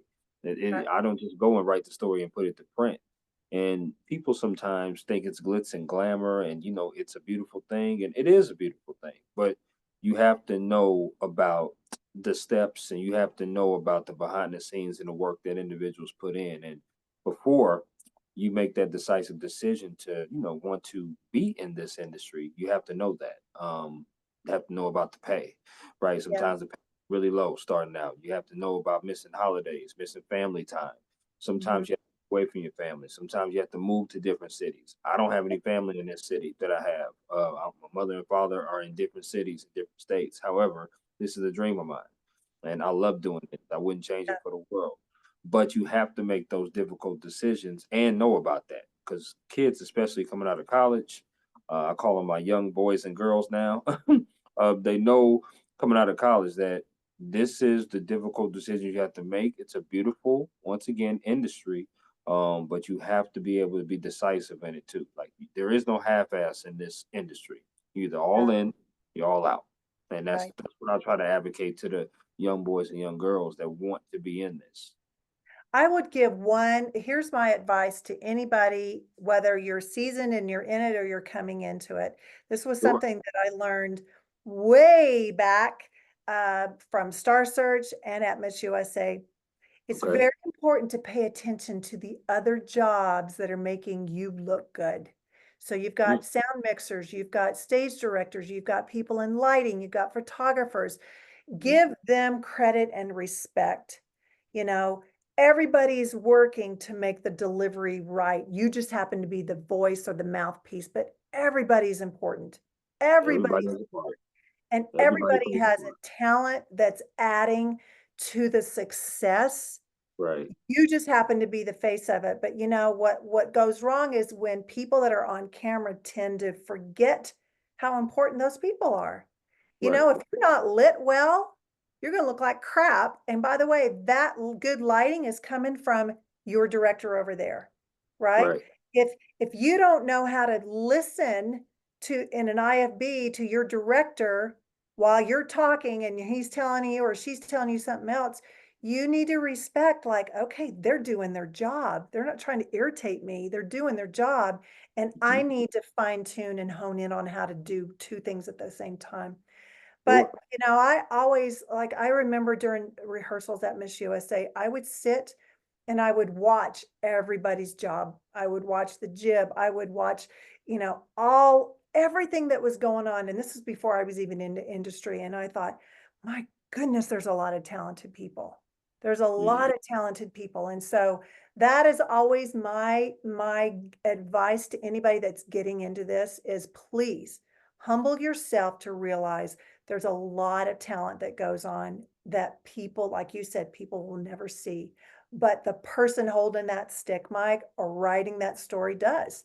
They just absolutely do. And credit needs to be given to everybody for all that they're doing, you know, Sure. all that they're Absolutely. doing. And I think the worst thing that you can do as a host or somebody that's on camera is to treat them bad. You think they're gonna do good to you? No, they're not. They don't care. You Right. know, you treat them Right.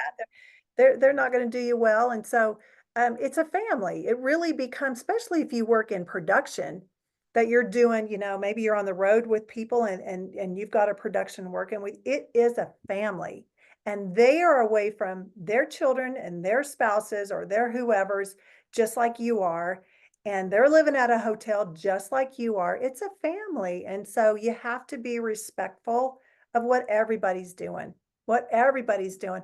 I was thinking this weekend as I'm watching the pit crew come in, everybody has a job while they're rebuilding an engine in an hour. Everybody has a job to do and everybody is critically important critically important, you know? And so if a driver wins, it's not the driver only, it's all the people in the pit that are standing there Team. too.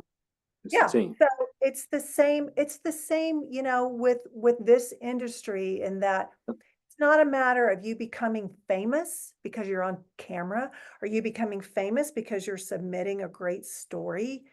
There's so many people involved and everybody has chosen that field. Let them shine in what they do and learn from it. I love it. Just to piggyback before I move to the next question, two things I like to tell my young boys and girls. One, try everything. Yeah. Whether from hosting, whether it's directing, producing, writing, being in front of the camera, radio. I mean, whatever it is in this media industry that you have an opportunity to try, definitely try. You see what you like, see what you don't like, and I like to advocate that. And then the second thing is, and this is how I live my life, Gretchen, is be comfortable being uncomfortable. I love that. I love that phrase, and I really live by that phrase a lot. I always tell people be comfortable being uncomfortable because the more that you turn uncomfortable situations into comfort, the better you are as a person, the better you handle adversity, different type of situations, especially in this industry. There may be stories, there may be gigs, there may be people that you meet that might give you some trouble. right? They might troll you. Maybe some stories you don't like. Maybe a city you moved to that's like, oh, not the best city in the world for me to be in. But if you be comfortable being uncomfortable, you can turn that into a comfort. And like I said, I live my life like that. I don't really let small things like that bother me because, like you going back to what you did with your cancer, you turn things from a negative to a positive and look at the positive out. But try to be as optimistic as you possibly can. So I definitely tell those two things to my young boys and girls, who I substitute teach out here with: be comfortable, be uncomfortable. Yeah, absolutely. And I think too, for those that are working on air, especially live TV, Mhm. you'll always feel better if you're prepared. You Mhm. know, you'll always feel better if in your mind you're already having your stand up, if in your mind you're already having your segue, if in your mind you have to think ahead of the answer.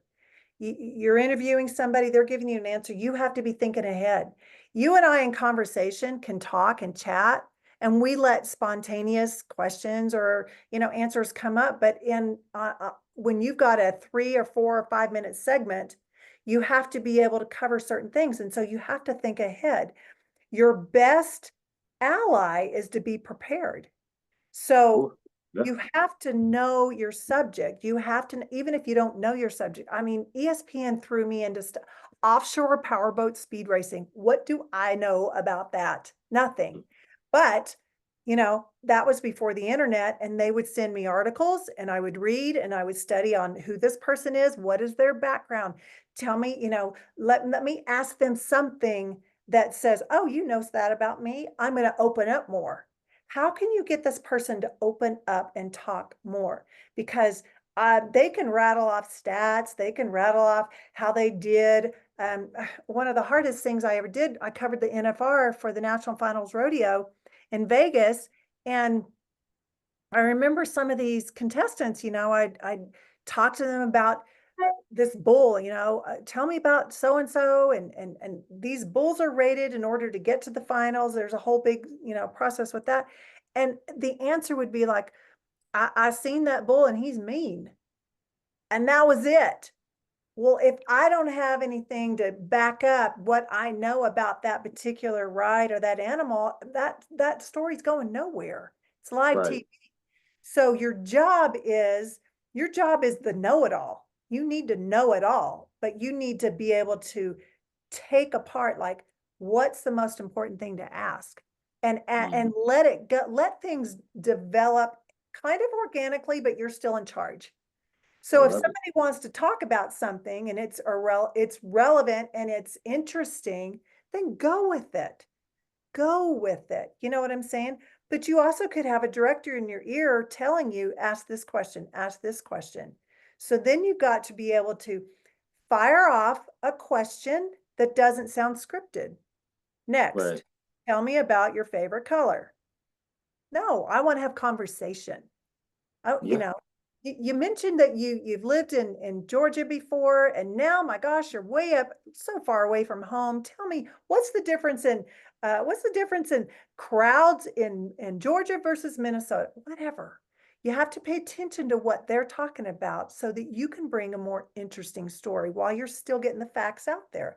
Again, news is different because you got to cover the facts, but when you're talking with people, when you're talking in an interview, or when you're just sharing a story that maybe you've written and now you're delivering it, just always Mhm. think, what would what would I listen to? What would I be interested in? What would my neighbor pay attention to? And if you're not sharing that kind of warmth, that's what you need to work on. Mm. Regardless of the subject, you got to work on that. I like it. I love it. Well said. We have reached the portion of the podcast now that we're going to do a little interactive game that I like to do with all my guests on here called This or That. So basically, Gretchen, what I like to do is throw some things at you and you get to choose this or that. Are you ready? Okay. I'm so ready. All right, here we go. So we've been vibing all podcast episode long, so let's keep this thing going. The first question is, which chicken place would you rather choose? KFC or Popeyes? Popeyes. That's my girl. Now you already done with me. I love it. I love it. Here we go. Let's keep it going. All right, here we go.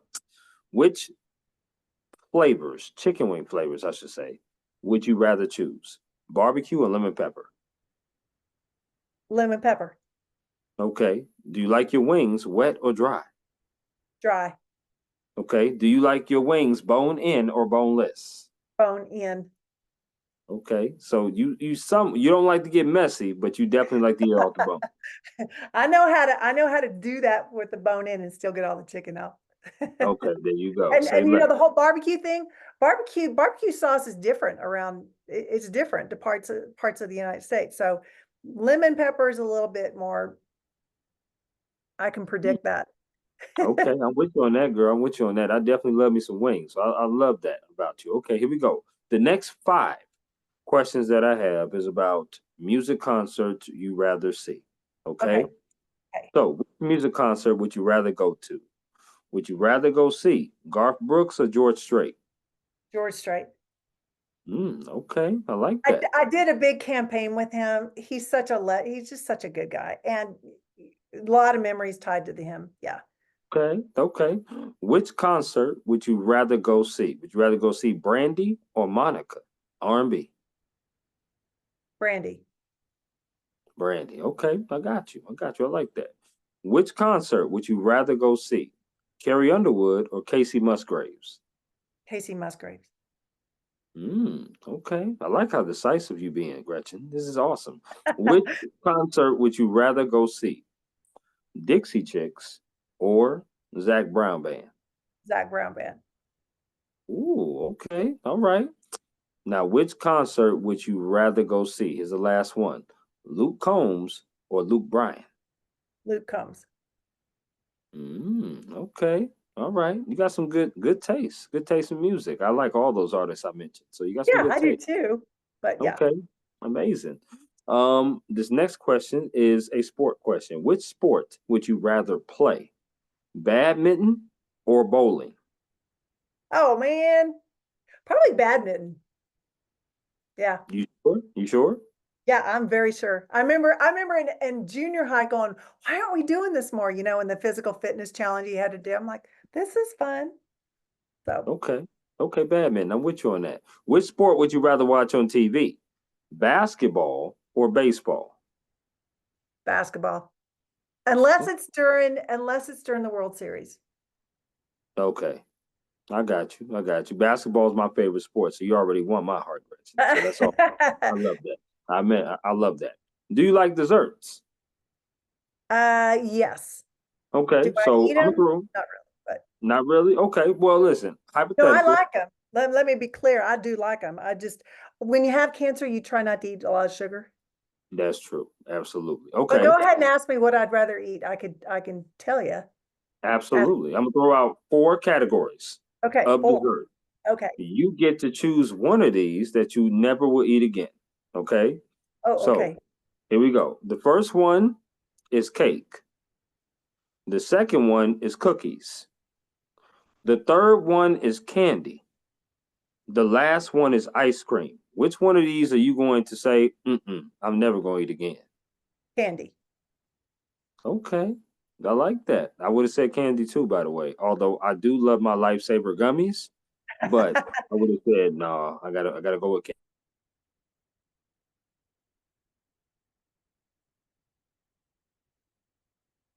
Hang on, you just broke up a little bit.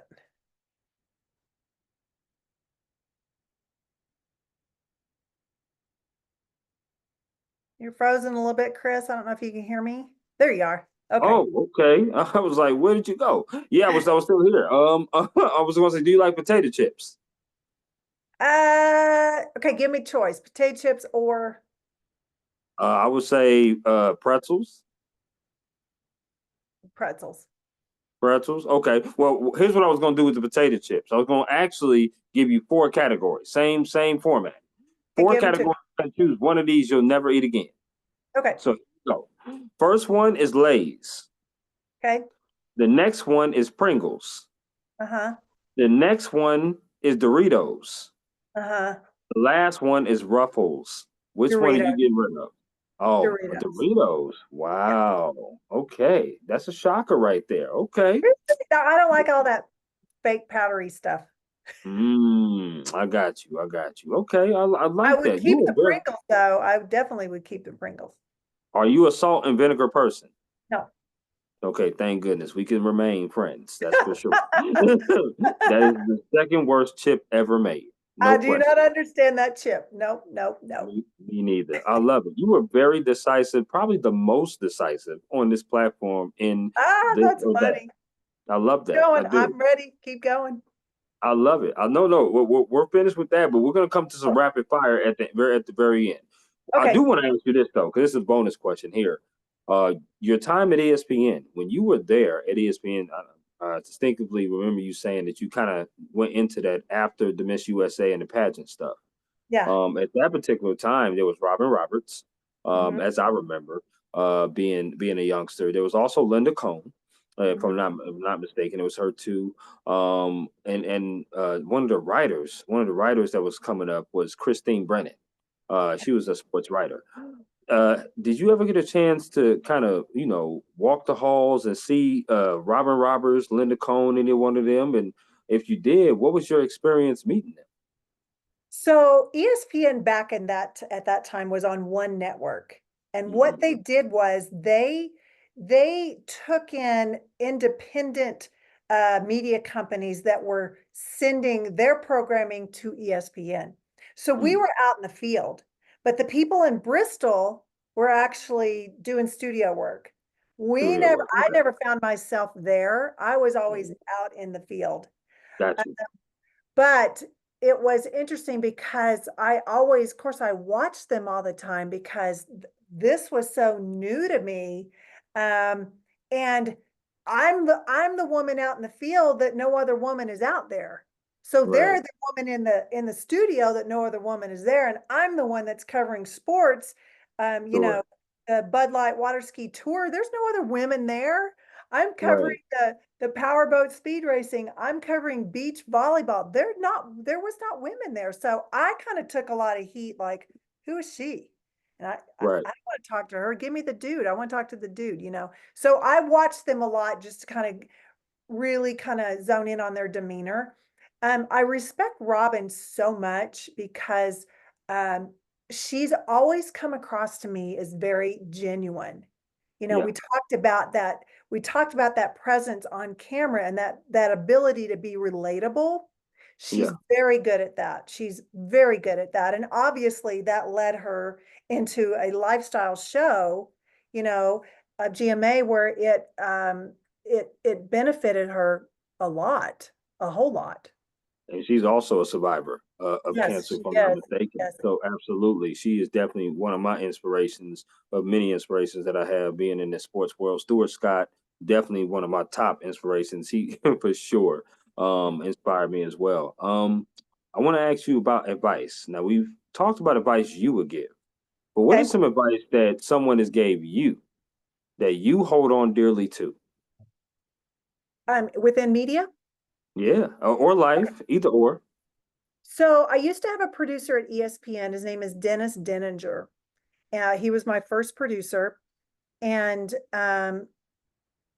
he just a legend with ESPN. Went on to be a professor at Brown University, um, and he was over a number of programming that ESPN was having at the time. And he took a lot of time with me, knowing that I was just so new to this, about writing. And so he would have me send him stand-ups, send him open, send him closings. And not that they were ever going to hit air, but he would dissect and try to help me understand, like, you're too wordy, or you missed the point, or he would just kind of be the teacher and write through them and tell me, what to do, which made it a lot easier for me to formulate stand-ups in my head because of timing. Um, generally when you've got a 3-minute segment, you need your stand up to be 10, 12 seconds. Can't be Yeah, very long, right? So right. I remember, and he's been a friend of mine for years. Every now and then he'll come in town to do lecturing in one of the universities, and I'll go and see him. But I learned a lot from him, and I really appreciated him taking the time to school me when I kind of was just thrown in it. Never worked with a producer, never, any of that stuff. Also, I really appreciated my early photographers that were really conscious about helping me. Back then we didn't really have IFBs. It was just them either mouthing off to the side, throwing up some paper that had something written on there, but just very, very good with me as far as kind of guiding me through things in life. I think my life, I'm 59. I think my life has had many people through many experiences give me great advice. And I always like to think of those as not breadcrumbs, but God crumbs, where Mm. people are placed in front of you and messages are sent because you needed it at that time. I think, my podcast partner has been such a wonderful instrument in just renegotiating life and how I see it. So there's a couple of speakers that I listen to. Brian Scott on YouTube is a really wonderful speaker that resonates a lot with me. Okay. Um, Abraham Hicks, I really enjoy a lot of what comes from that. And so I like to listen to different people, different things. My career has gone from I was discovered as a model when I was a teenager, all the way up through TV, and into big realms. But I always find, even a photographer has a different flavor. And a photographer may say, I like to shoot with this lighting and this angle, and this is how I want you. This is how I want to position you. And you can move wherever you want in this box, but we're going at it from this angle. Okay, so Okay. that's my learning of okay, all right, this is where he's most comfortable and professional and expertise in. I'm going to stay in that box, but I'm going to still be able to do me. And photographers in general are, and I don't mean media photographers, I mean still photographers. They're very honed in on their specific craft and what they're good at. And their lighting produces this kind of an image. And so you really have to be able to listen and work with them and not just show up and think, I've been doing this 100 years. I know how to do it. No, there's a reason why they like things to be done their way, because in editing, it makes sense. Sure. Um, Even today in this live cut in that I was doing, the lighting, I was just looking at the lighting, Chris, and I was like, it's come such a long way. We had the big reflector circle things that when you're outside and if it got you in the eye and you were completely blind, they're like, yep, that's it. And the whole time Right. you're like, okay, I'm gonna open my eyes for 10 seconds. I gotta close them kind of a thing. Um, but you just again, I think that goes back to recognizing and appreciating and respecting somebody's craft. And that's what they do, and that's what they know that's best. I'm going to go with it. I'm going to go with it. So I like it. Dennis Dininger, definitely with ESPN. Dick Clark, Dick Clark was Hmm. a phenomenon. Mm. That guy had the ability to literally walk on stage with no information and just be able to have conversation. He was excellent at listening how to pronounce people's names. He was excellent in knowing stats about people. He had some kind of I don't know if it was, a photographic memory, but he was really good at listening. And he was really good at making people feel comfortable. Mm. So he was my host during Miss USA, and a completely wonderful man, a really wonderful, wonderful man. That's So, awesome. throughout things in my life that I didn't know were life lessons or teachers, Mm. retrospect, looking back, I think, no, I actually learned a lot from that experience or that person. I love it. I do. We are coming towards the end of our podcast. So what I want to do Oh, now is rapid fire, right? here Some we go. rapid fire questions. What I want to do is throw some things out at you, and I want you to just first thing that comes to your mind, Gretchen. You go ahead and You shout got it. it out. You Here we got it. go. I'm ready. Burgers, tacos. Burbas tacos? Yep, burgers or tacos. Oh, burgers or tacos? Oh, tacos. Yeah, absolutely. Waffles or pancakes. Pancakes. Okay. Chicken or ribs. Ribs. Favorite color. Oh, it depends, but I'll go with black. Black is always good. Trust me, I know that. There's no question. Okay, definitely know that. Favorite TV show. Depends. I love The Voice. I love The Okay, Voice. Yep. okay, that's a good show. I like that. Yep. Okay, favorite alcoholic drink. If I were drinking alcohol, it'd be a margarita. I like that. A lot of salt around the rim, by the way. Oh yeah. Oh yeah. Okay, Yes. okay, got you. Say less. I love that. I'm a good wine person too. I like wine. So I yeah, don't that's like me. wine. I like how it looks in a glass. I like the setting. I like Mm-hmm. how it pairs. I like all that. Mm-hmm. Um, I just don't Okay. like. Yeah. I totally understand. I totally get that. That means more wine for me, Gretchen, and I There you appreciate go. that. You're welcome. I appreciate it. Favorite, I would say sandwich. Favorite sandwich. Grilled cheese. Okay. Favorite board game. If it's game Masterpiece. night at the family house, what's the board game? Masterpiece. I've never heard of that. What's that? It's a game of art, like art pieces that you negotiate and you purchase and stuff like that. Oh, I like that. Okay. Spades or dominoes? Dominoes. Okay. Favorite card game. Gin. I like gin. Are you pretty good at gin? I'm pretty good at gin. Okay, we might have to test that out one of these days now. We might have. We're gonna have Doritos and gin and I'm, margaritas. I'm telling you, we might have to do that. Okay. If you had three people that you could take with you on a vacation plus yourself, which meaning four, who would those three people be and where would you go? Now, they could be family or they could be celebrities or they could be friends, however you want.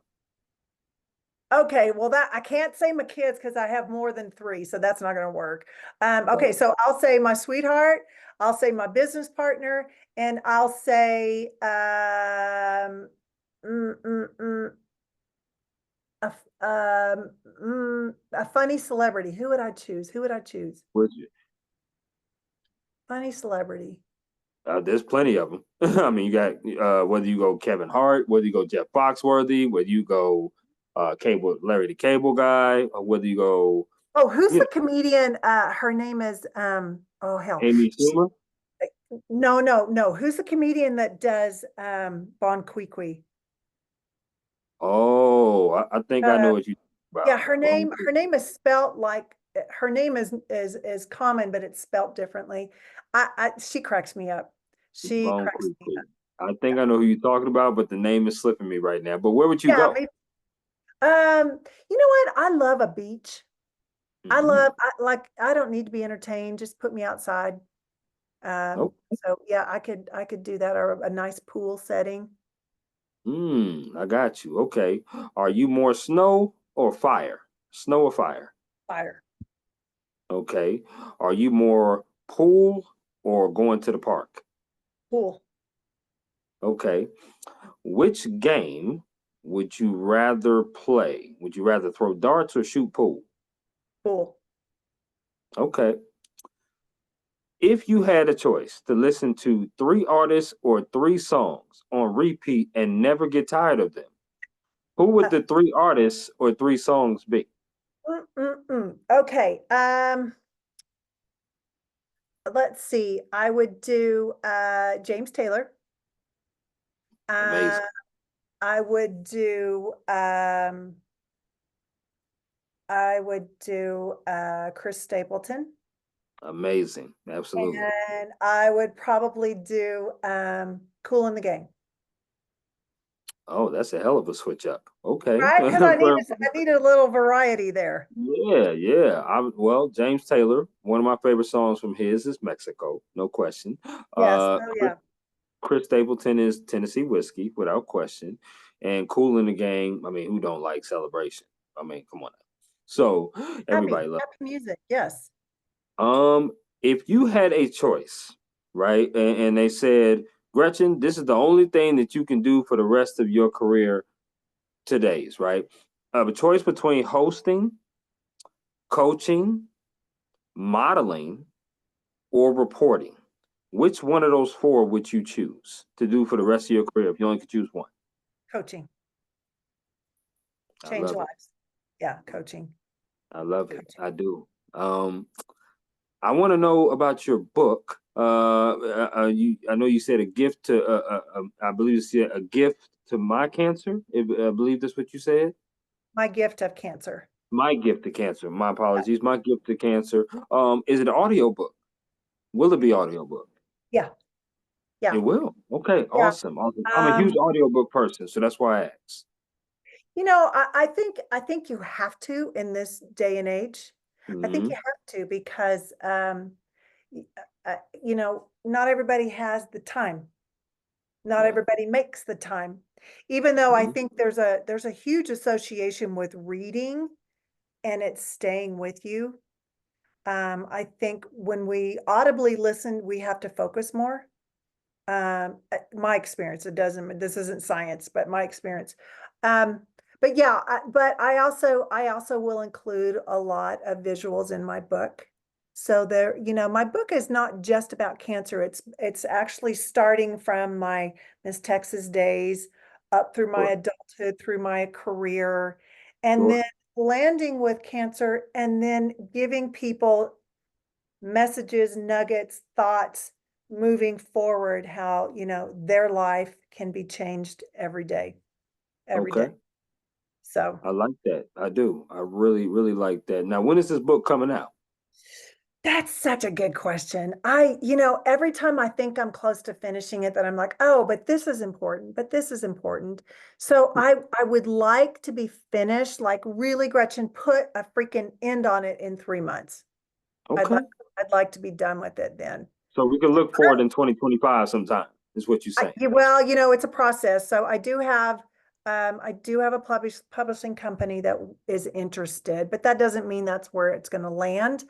Sure. I actually wrote the foreword for a book that has now been published from a different author, and so she's like, I'll be happy to help you with my contacts and stuff. So we'll Okay. just see All where it right. goes. But it will land more in the category of self-help than Mm-hmm. a biography, even though the Okay. beginning of it is a biography.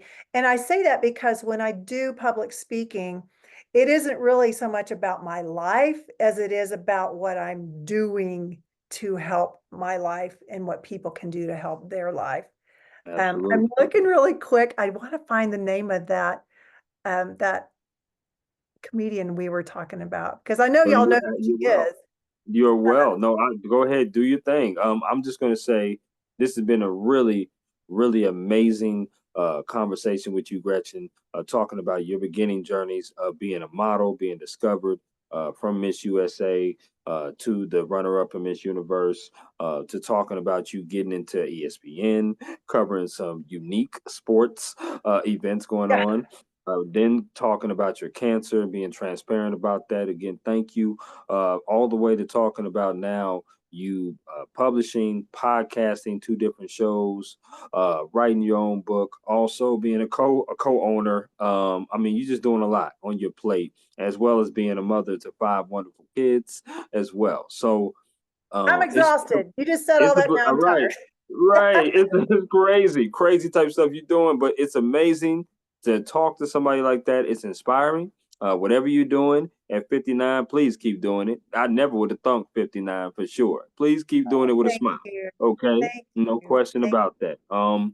As I always do, with my guests here on the Work Hard, Play Hard podcast, my final question is there anything else you would like to add about yourself, your journey, your job, or anything at all before we conclude?